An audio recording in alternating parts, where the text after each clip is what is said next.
जाति के नाम पर, धर्म के नाम पर इंसान का शोषण करने वालों, सुधर जाओ। यदि हम सुधारने पर आए तो बहुत नुकसान हो जाएगा। सभी सम्मानित क्रांतिकारी साथियों को क्रांतिकारी जय भीम, जय भारत, नीला सलाम, जय संविधान, भीम सेना जिंदाबाद। और इन तथाकथित मनुवादियों को भी पूरी दाढ़ के साथ क्रांतिकारी जय भीम। नरेंद्र मोदी सरकार, आरएसएस की सरकार, संघी सरकार, अमित शाह की सरकार, बीजेपी की सरकार संविधान को बदल रही है। 90% संविधान बदला जा चुका है। ये पूरे संविधान पर एक साथ हमला नहीं कर रहे, ये संविधान को धीरे धीरे बदल रहे हैं। अभी देश के गृह मंत्री अमित शाह ने संसद में एक विधेयक प्रस्तुत किया है, जिस विधेयक में आईपीसी यानी कि इंडियन पीनल कोड 1860 और सीआरपीसी और एविडेंस एक्ट, इनको बदलने की पूरी रूपरेखा संसद में प्रस्ताव के रूप में, विधेयक के रूप में रखी है। और संसद में भारतीय जनता पार्टी का बहुमत है। ये लोग इस विधेयक को पास भी करा लेंगे। इस बिल को पास करा करके लोकसभा में, ये लोग राज्यसभा में भेज करके वहां से भी पास करा लेंगे। और राष्ट्रपति भी इन्हीं का ही नियुक्त किया हुआ है, ये राष्ट्रपति के हस्ताक्षर भी करवा लेंगे। आईपीसी को, सीआरपीसी को और इंडियन एविडेंस एक्ट को बदलने का आखिर औचित्य क्या है? आप जो धाराएं आईपीसी की और सीआरपीसी की हैं, जो इंडियन एविडेंस एक्ट की धाराएं हैं भारतीय साक्ष्य अधिनियम की, आप उनका नाम बदल लेते, हमें कोई आपत्ति नहीं होती। जैसे अभी आप कह रहे हैं कि जो आपराधिक न्याय संहिता है, जो भारतीय दंड संहिता है, जिसको हम इंग्लिश में इंडियन पीनल कोड कहते हैं और हिंदी में भारतीय दंड संहिता कहते हैं, इसका नाम बदलकर आपने जो रखा है वो भारतीय न्याय जो रखा है आपने, आप ये रख लेते, हमें कोई प्रॉब्लम नहीं थी। धाराएं तो नहीं बदलते, भारतीय न्याय संहिता आप नाम रख लेते, हमें कोई दिक्कत नहीं थी। लेकिन धाराएं तो नहीं बदलते। इन धाराओं के बदलने से कितना व्यापक असर पड़ेगा आपको मालूम है? मैं उदाहरण के लिए बता देता हूं। जो मर्डर की धारा है 302, उस 302 धारा को बदल करके जैसे इन्होंने 101 किया है। अब ये धाराएं बदलने का मतलब है सारा का सारा एलएलबी का सिलेबस, एलएलएम का सिलेबस, कानून का सिलेबस सारा बदलना पड़ेगा। सभी यूनिवर्सिटीज को और सभी कॉलेजेस को बदलना पड़ेगा। यहां तक कि जो इंडियन बार काउंसिल है उसके कानूनों में भी बहुत तरह के बदलाव करने पड़ेंगे। और जो एडवोकेट एक्ट है उसमें भी बहुत तरह के बदलाव करने पड़ेंगे। यहां तक कि दोबारा से स्टडी करनी पड़ेगी वकीलों को भी और जजों को भी। आपने एक बहुत बड़ा क्वेश्चन मार्क, एक प्रश्न चिन्ह लगा दिया है देश की व्यवस्था के ऊपर, देश के सिस्टम के ऊपर। यह संविधान को बदलने की घटना है, हम इसको ऐसे ही नहीं देख सकते। और मैं चिल्ला चिल्ला कर कह रहा हूं, बार बार कह रहा हूं, पूरे देश को कह रहा हूं, पूरी दुनिया को कह रहा हूं कि भारतीय जनता पार्टी, बीजेपी की सरकार भारत के संविधान को बदल रही है। लेकिन सभी को मतलब रोटी खाने से है, बस रोटी मिलनी चाहिए, काम धंधा चलना चाहिए, बिजनेस व्यापार होना चाहिए, नौकरी चलनी चाहिए। और जो सरकारी नौकरी में बैठ करके बाबा साहब के खून पसीने की कमाई और बाबा साहब अंबेडकर जी के बच्चों का जो कफन उन्होंने अपने ऊपर ओढ़ा था ना, जो जिस कफन में लपेटा गया था, उस कफन की राख को अपने खाने में मिला के खा रहे हैं सरकारी नौकरी वाले, और बाबा साहब के विचारों की हत्या कर रहे हैं। इससे बड़ी बात मैं नहीं कह सकता। बाबा साहब के बच्चों तक ने भी अंबेडकर मिशन पर अपनी कुर्बानियां दी हैं। लेकिन आरक्षण की बदौलत जो सरकारी नौकरी में बैठ गए वो बैठ करके अपनी जाति बदल के दिखा रहे हैं। कोई मदद के लिए अगर दलित समाज का, बहुजन समाज का व्यक्ति पहुंच जाता है तो वो मदद नहीं करते और रिटायर होने के बाद में ढोल बजाते हैं कि वो अम्बेडकरवादी है। रविदास मंदिरों में जाते हैं, अंबेडकर सभाओं में जाते हैं, अंबेडकर सभाओं को ज्वाइन करते हैं और कहते हैं वो इलेक्शन लड़ेंगे, अब फिर वो चुनाव लड़ेंगे, फिर वो बन जाते हैं बहुत बड़े जो सरकारी अफसर होते हैं ना, रिटायर होने के बाद में वो बहुत बड़े समाज सेवी बन जाते हैं। ये हालात सरकारी नौकरी वालों के हैं। बाबा साहब के बच्चों तक ने भी कुर्बानियां दी हैं इस मिशन के लिए।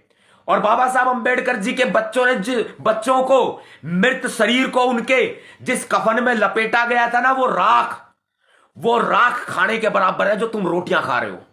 याद रखना मेरी बात को, इससे कड़वी बात कोई नहीं कहेगा जो मैं बोल रहा हूं, और पूरी तरह से शिक्षित हूं। बाबा साहब अंबेडकर जी ने मुझे शिक्षा का अधिकार दिया, इसलिए पूरे तरीके से शिक्षित हूं।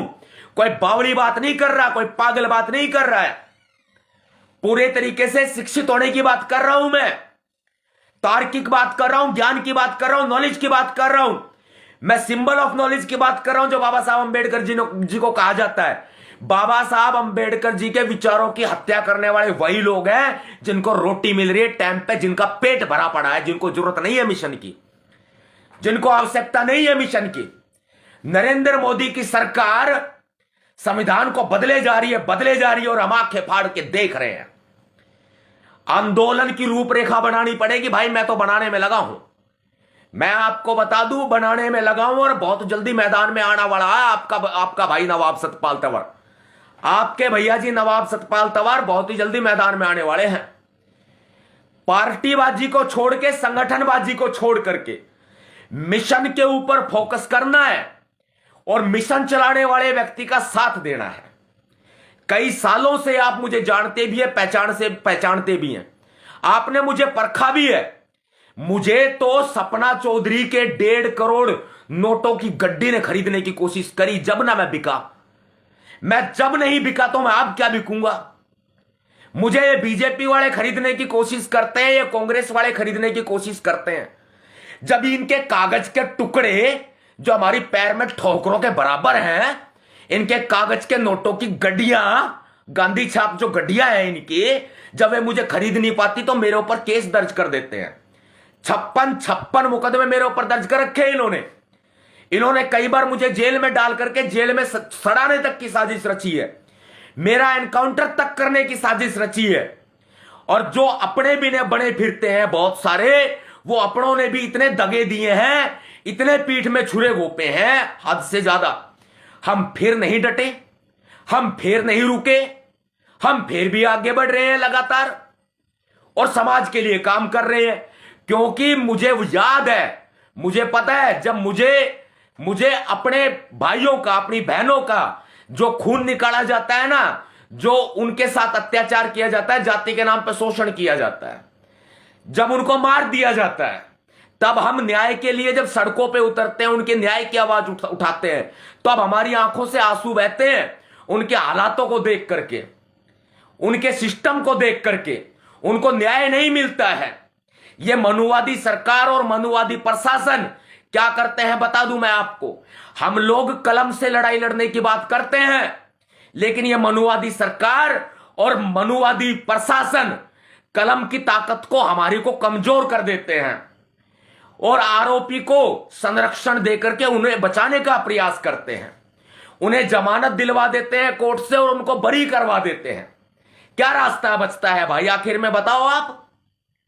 मैं बार बार कहता हूं, शस्त्र अधिनियम आपको यह अधिकार देता है कि आप हथियार रख सकते हैं। यह अधिकार क्या सिर्फ मनुवादी इस्तेमाल करेंगे? क्या बहुजन समाज के लोग इस अधिकार का इस्तेमाल नहीं कर सकते?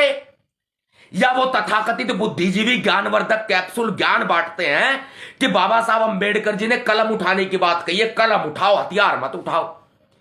भाई हमें तो बाबा साहब अंबेडकर जी ने कहा है हथियार उठाओ, हमें तो बाबा साहब अंबेडकर जी ने संविधान में लिख के दिया है हथियार उठाओ।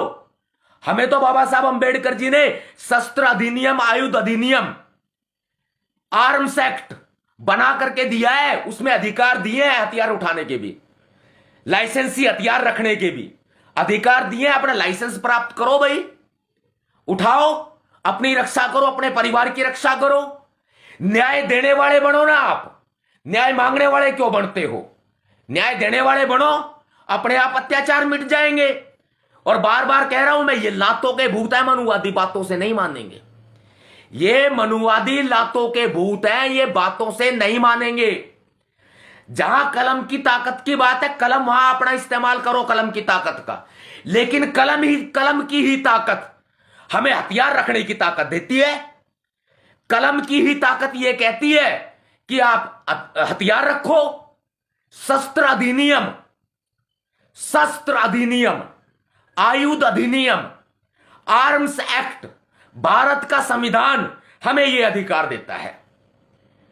भारत का सुप्रीम कोर्ट ऑफ इंडिया यह गाइडलाइन देता है, निर्देश देता है, अधिकार देता है, आदेश देता है कि आप हथियार रखिए। और यदि कोई आपके ऊपर हमला करता है, आपके घर में घुस के, आपके बहन बेटियों को, मैं सुप्रीम कोर्ट की गाइडलाइन बता देता हूं, आपकी बहन बेटियों की अस्मिता को खतरा है, उनकी इज्जत को खतरा है, आपके घर में चोरी होने का खतरा है, आपके घर में लुटेरे घुस जाते हैं, चोर घुस जाते हैं, मारपीट करने वाले घुस जाते हैं, जमीन पर कब्जा करने वाले घुस जाते हैं, आपका शोषण करने वाले, मार पिटाई करने वाले घुस जाते हैं, जाति सूचक शब्दों से अपमानित करने वाले घुस जाते हैं, आपके घर में कोई गुंडा, चोर, उचक्का, बदमाश कोई भी घुस जाता है, और आपके पास में अगर लाठी भी है, सुप्रीम कोर्ट ने कहा है लाठी एक हथियार नहीं है, लाठी रखो, लाठी रखो, लाठी हथियार नहीं है, सुप्रीम कोर्ट ने कहा है।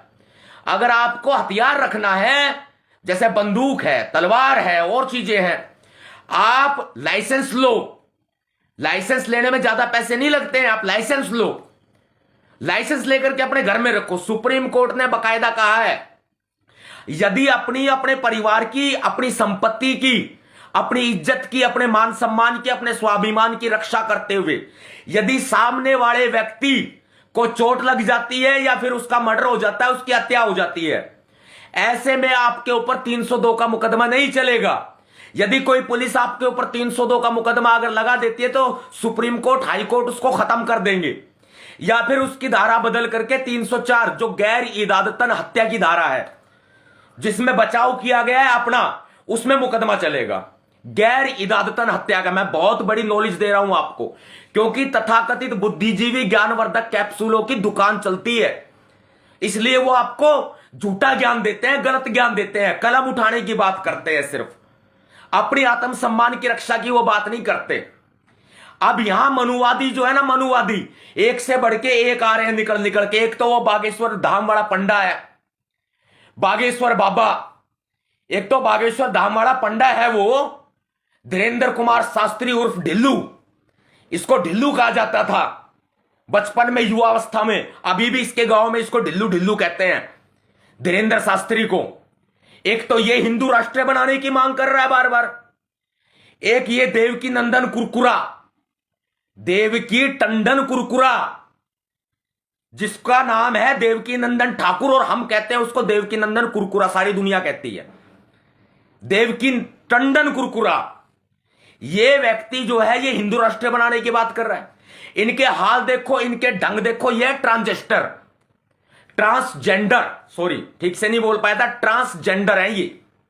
अब ट्रांसजेंडर का मतलब क्या होता है आप समझ जाओ, क्योंकि जो ये बागेश्वर धाम वाला पंडा है ना, ये एक तो इसकी हरकतें देखो, cut cut cut cut cut cut ऐसे करता है ये, और बात बात में बात करते करते ऐसे। ये किसकी निशानी है भाई? ओ पखंडी, ओ बागेश्वर वाले, ये किसकी निशानी? ये कौन करते हैं? ये करते हैं ट्रांसजेंडर, जिसे बोलते हैं हिजड़ा। हिंदी में बता दू, तू हम संस्कृति की बात करते हो ना, तुम लोग संस्कृति की बात करते हो, ये है हिजड़ा। आपको बताऊं बात में, ये लोग हिंदू राष्ट्र बनाने की मांग कर रहे हैं, और देश की सरकार संविधान बदल रही है, ये बनाएंगे हिंदू राष्ट्र। देश की सरकार संविधान बदल रही है, आपके सामने है। मैं अपनी अभिव्यक्ति की आजादी के तहत इस बात को रख रहा हूं, भारतीय संविधान का 19(1) अनुच्छेद मुझे यह अधिकार देता है। मेरा किसी की व्यक्तिगत भावनाओं को ठेस पहुंचाने का कोई भी मकसद नहीं है, यह मैं क्लियर कर देता हूं। अगर किसी भी तरीके से मुझे गलत तरीके से फंसाने की किसी कोशिश की जाती है किसी भी एफआईआर में किसी भी चीज में, तो मैं माननीय न्यायालय के समक्ष, पूरी पब्लिक के समक्ष, जनता की अदालत के समक्ष मैं ये बात कहता हूं कि किसी की व्यक्तिगत भावनाओं को ठेस पहुंचाना मेरा मकसद नहीं है। मैं अभिव्यक्ति की आजादी के तहत मैं बात कर रहा हूं। भारत देश का संविधान मुझे मौलिक अधिकार देता है, भारत देश का संविधान मुझे स्वतंत्रता देता है। इसलिए मैं भारत के संविधान में जो धर्मनिरपेक्षता का अधिकार है, मैं इसका पक्ष रखते हुए मैं हिंदू राष्ट्र का विरोध कर रहा हूं कि हिंदू राष्ट्र ये देश नहीं बनेगा। ये देश रहेगा भारत देश रहेगा धर्मनिरपेक्ष देश। मैं ये बात कर रहा हूं और देश के संविधान ने मुझे ये स्वतंत्रता दी है, मुझे ये आजादी दी है कि मैं ये बात रख सकता हूं, कह सकता हूं। और जिन शब्दों का मैं प्रयोग कर रहा हूं, चाहे वो देवकी नंदन कुरकुरे की बात हो, चाहे वो ढिल्लू की बात हो, धीरेन्द्र शास्त्री की बात हो, ये लोग पाखंड में लीन है। ये लोग धर्म के नाम पर, आस्था के नाम पर लोगों का मूर्ख बनाने का काम कर रहे हैं। धर्म के नाम पर, आस्था के नाम पर लोगों को लूटने का काम कर रहे हैं। ये लोगों का शोषण कर रहे हैं। इनके आश्रमों में अवैध धंधे चल रहे हैं। इनके आश्रमों में व्यावसायिक गतिविधियां चल रही हैं ट्रस्ट के नाम पर, ट्रस्ट के नाम पर, संस्था के नाम पर व्यावसायिक गतिविधियां चल रही हैं। ये बाहर देश से फंडिंग कराते हैं, ये ब्लैक मनी को व्हाइट मनी करते हैं। इसकी जांच करा लो। ईडी इसके खिलाफ जांच नहीं करेगी, सीबीआई इनके खिलाफ जांच नहीं करेगी। करो ना जांच। आप जगह जगह छापे मारते घूमते हो, ईडी वाले, सीबीआई वाले, आप इनकी जांच करो ना, करो इनकी जांच। आयकर विभाग वाले, ईडी वाले, सीबीआई वाले, बागेश्वर धाम वाले, धीरेन्द्र शास्त्री की जांच करो भाई। आप देवकी नंदन ठाकुर की जांच करो, पता चल जाएगा कितने पानी में है ये। विदेशों से ये लोग काला धन मंगवा रहे हैं, देश के अंदर काले धन को सफेद कर रहे हैं ये लोग। जिस काले धन को लाने की बात नरेंद्र मोदी की सरकार ने चुनाव से पहले की थी, यह कहा था कि 15-15 लाख रुपए अकाउंट में आएंगे, और बाद में अमित शाह ने यह कह दिया कि 15 लाख रुपए जो है वो मात्र एक जुमला था, नरेंद्र मोदी जी ने फेंका था। फिर इन्होंने यह भी कह दिया कि रोजगार नहीं देंगे हम लोग, पकोड़े तलो। यही बात है, इनके पास में कोई योजना नहीं है। और मैं कहता हूं कांग्रेस की भी मिली भगत है। वो किस लिए मिली भगत है भाई, मेरी इस वीडियो को सुन करके कांग्रेस वाले खुश ना हो ज्यादा। संसद के, सदन के जो कार्रवाई चल रही थी, सेशन चल रहा था, उसके बीच में ये फ्लाइंग किस का मुद्दा उठाने की क्या जरूरत थी भाई? क्योंकि लोगों का ध्यान भटके संविधान को बदलने से, क्योंकि लोगों का ध्यान भटके। इनकी योजनाएं जो है वो जन कल्याणकारी नहीं है, जन विरोधी योजनाएं हैं, उससे इनका ध्यान भटके। इसलिए फ्लाइंग किस का प्रोपेगेंडा राहुल गांधी जी ने रच दिया और स्मृति ईरानी जी ने उसका फायदा पूरी बीजेपी को पहुंचा दिया। यह एक बहुत बड़ी साजिश थी दोनों पार्टियों की, कांग्रेस की भी और बीजेपी की भी, कि ये ध्यान भटका रहे हैं। संसद में क्या पेश किया जा रहा है? संविधान को बदलने का बिल पेश किया जा रहा है, विधेयक पेश किया जा रहा है। आईपीसी, सीआरपीसी, एविडेंस एक्ट को बदला जा रहा है।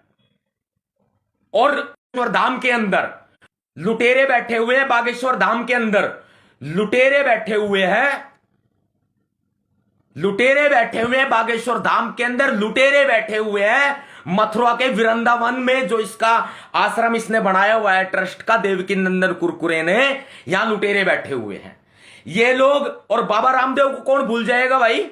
ये स्वाभिमान ट्रस्ट के नाम से जो ट्रस्ट चला रहा है और पतंजलि योगपीठ के नाम से ट्रस्ट चला रहा है, इसने भी खूब दबा करके, ये देश का सबसे बड़ा बिजनेसमैन है, अडानी और अंबानी से बड़ा, ये ध्यान रखना। इससे पहले ये फकीर कहलाता था, योगी कहलाता था, लेकिन अब ये बिजनेसमैन बन चुका है। देश का सबसे बड़ा बिजनेसमैन है ये बाबा रामदेव। इन्होंने खूब काले धन को व्हाइट किया है, इनकी जांच करो ना। और ये मनुवादी जो ये सोचते हैं कि आप अगर बहुजन समाज, दलित व्यक्तियों के ऊपर अत्याचार करके उनको दबा लेंगे तो भूलो मत, समंदर खामोश है, समंदर की खामोशी को समंदर की मजबूरी मत समझो। जिस दिन समंदर में तूफान आया ना, सुनामी आएगी और सारे मनुवादियों को ले डूबेगी, याद रखना।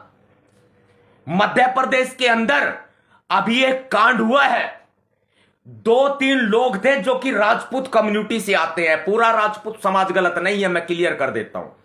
मैं पूरे समाज को गलत नहीं कह रहा, मैं पूरी दुनिया को गलत नहीं कह रहा, मैं पूरी बीजेपी को गलत नहीं कह रहा, मैं गलत कह रहा हूं कुछ नेताओं को, सरकार में बैठे हुए हैं, और गलत कह रहा हूं राजपूत समाज के जो कुछ तथाकथित लोग हैं जो जाति के नाम पर शोषण करते हैं। ये लोग जबरदस्ती एक दलित लड़के से, दलित लड़के का नाम है अनिल जाटव, अनिल जाटव से जबरदस्ती मध्य प्रदेश के भिंड जिले में ये लोग जबरदस्ती जय श्री राम के नारे लगवा रहे थे, उसके साथ मारपीट कर रहे थे, उसके साथ अपशब्दों का इस्तेमाल कर रहे थे, जाति सूचक शब्दों से उसे अपमानित कर रहे थे। जय श्री राम तुम्हारे कहने से बोलेंगे क्या? और दलित तो कभी नहीं बोलेंगे। अंबेडकरवादी जो होगा ना वो तो कभी बोलेगा ही नहीं जय श्री राम को, वो जय भीम बोलेगा। जिसको नॉलेज नहीं है, ज्ञान नहीं है, धीरे धीरे वो अंबेडकरवाद में आ रहे हैं और इस पूरी दुनिया को अंबेडकरवादी बना देंगे हम, याद रखना। हम लोग लगे हुए हैं मिशन में, यही अंबेडकर मिशन है, पूरी दुनिया को अंबेडकरवादी बना देंगे। और मनुवादी ज्यादा ना उछले, मैं उनकी हालत देख रहा था, वीडियो वायरल हुई थी, जो मध्य प्रदेश के भिंड जिले में अपने आप को राजपूत कह करके जो लोग एक दलित व्यक्ति, एक दलित युवक का शोषण कर रहे थे, मारपीट कर रहे थे, जय श्री राम के नारे जबरदस्ती लगवा रहे थे और जाति सूचक शब्दों से अपमानित कर रहे थे, उनके कपड़े देखे थे, सड़े पड़े थे। जो राजपूत कहते हैं वे खुद को, उनके कपड़े सड़े पड़े थे मैल में, बुरी तरीके से शर्ट उनकी फटी पड़ी थी, कपड़े पहनने का ढंग नहीं, तुम्हारे घर में खाने को दाने नहीं, और तुम कहते हो अपने आप को राजपूत और करते हो दलितों का शोषण। पूरी राजपूत कम्युनिटी को गलत नहीं कह रहा भाई, पूरी राजपूत कम्युनिटी को गलत नहीं कह रहा, मैं क्लियर कर देना चाहता हूं। लेकिन जो शोषण करते हैं जाति के नाम पर, हम चुप कैसे बैठ जाएंगे भाई? हम तो बोलेंगे, बिल्कुल बोलेंगे, वे खुद को राजपूत कहलाते हैं। और मैं राजपूत के साथ कुछ और जोड़ दूंगा ना, फिर कहेंगे सतपाल तंवर ने ये बोल दिया, फिर सतपाल तंवर तुम्हें दुश्मन नजर आएगा। लेकिन हमारे लोगों को पीट रहे हो भाई, कौन बर्दाश्त करेगा? खुद सोचो, कोई आपकी बहन बेटी को, आपके भाई बंधु को, आपकी जात बिरादरी के लोगों को अगर कोई गलत बोलेगा तो आप क्या बर्दाश्त कर लोगे? कोई पीटेगा, मारपीट करेगा, आपके धर्म को ठेस पहुंचाएगा, आपकी जाति को ठेस पहुंचाएगा, क्या आप बर्दाश्त कर लोगे? नहीं करोगे तो भाईचारा बढ़ाओ। हमारे साथ भी गलत करोगे तो हम चुप बैठने वाले नहीं हैं। तुम्हारे घर में खाने को चार दाने नहीं है और कहते हो खुद को राजपूत, करते हो दलितों का शोषण। सुधर जाओ, बार बार कह रहा हूं ये मनुवादियों, सुधर जाओ। यदि हम सुधारने पे आए ना, नुकसान हो जाएगा बहुत बड़ा। साथियों, क्रांतिकारी जय भीम, जय भारत, नीला सलाम, जय संविधान, भीम सेना जिंदाबाद।